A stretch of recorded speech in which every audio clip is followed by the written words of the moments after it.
Hello and welcome to the very first episode of the Hindu's Climate Economy.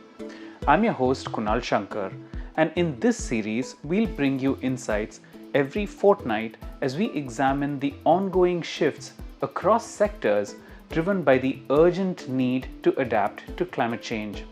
Today, we're starting with a sector that's quite close to our everyday lives, the transportation sector.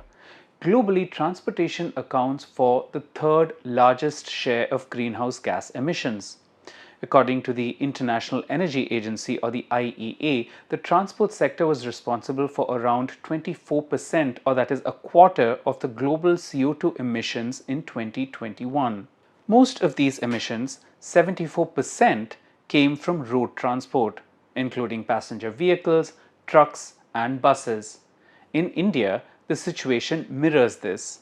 The transport sector contributed 13 to 15% of the country's total greenhouse gas emissions in 2021, according to the Ministry of Environment, Forest and Climate Change, with 90% of those emissions coming from road transport alone. While vehicle ownership is rising in India, there are promising signs of a shift. So far this year, a whopping 1 crore 78 lakh vehicles have been registered, of which 11% are classified as pure electric vehicles. That is, they run on entirely electricity without any conventional fuel backup. These vehicles rely on lithium-based batteries for power. A 2021 Niti Aayog report estimated that by 2030, 30% of new vehicles would be electric, a sharp rise from today's 11%. This signals that EVs are becoming a major player in India's transport landscape. Now, let's talk about jobs. The Ministry of Skill Development and Entrepreneurship projects that the EV industry could create 1 crore indirect jobs and 5 crore direct jobs by 2030. Investment in the EV ecosystem has been steadily growing, supported by initiatives like the FAME India scheme and the Production Linked Incentive, that is the PLI scheme. But are we really prepared for this shift? Well, it's not that simple. India's dependence on imports for critical minerals like lithium, cobalt, and nickel is a key challenge. These materials are essential for manufacturing EV components. The government is exploring ways to secure supply chains and is even looking into domestic mining possibilities. However, there are concerns about whether this transition will actually mitigate environmental degradation or merely shift resource extraction to different areas. Another pressing issue is the impact on jobs in the traditional internal combustion engine automobile sector. The job market is expected to change significantly with a shift from fossil fuel based vehicles to EVs.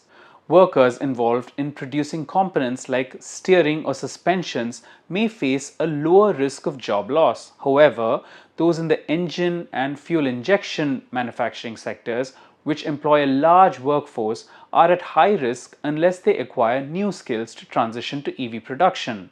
This makes skill development crucial to ensuring job security during the transition. Furthermore, the new EV industry will depend heavily on artificial intelligence and vertical integrations. Jobs will evolve to require expertise in software development, mechanical design, and more. Researchers at IIT Kanpur predict that this transformation will have a profound impact on manufacturing, sales, services, and value chains, leading to significant changes in the employment landscape. The green shoots, however, lie in IT-driven jobs. IIT Kanpur researchers again highlight that the EV ecosystem will create roles in developing electric motors, controllers, and the software needed to operate them. But these jobs will require different sets of skills compared with traditional vehicle manufacturing. That's why there's a strong case for building new skill sets for both existing and incoming workers to ensure a just transition. Employment mapping at local, state, and national levels is crucial to address the changes this shift will bring to the entire value chain. A separate Niti Aayog report estimates that India's local demand for EVs could reach 11 to 13 million units annually by 2030, creating a need to skill around 2 to 2.5 lakh people by then. This includes workers for the roles in cell component manufacturing, EV assembly, charging infrastructure, and more. Several states, including Maharashtra, Tamil Nadu, Delhi, and Punjab, have already introduced dedicated schemes focused on reskilling and new skill development for the EV sector, with each aiming to generate 1 to 1.5 lakh jobs. Ultimately, the success of India's EV ambitions depend on how well we train and reskill our workforce. The survival of small and medium industries that supply components to the automotive industry also hinges on this transition.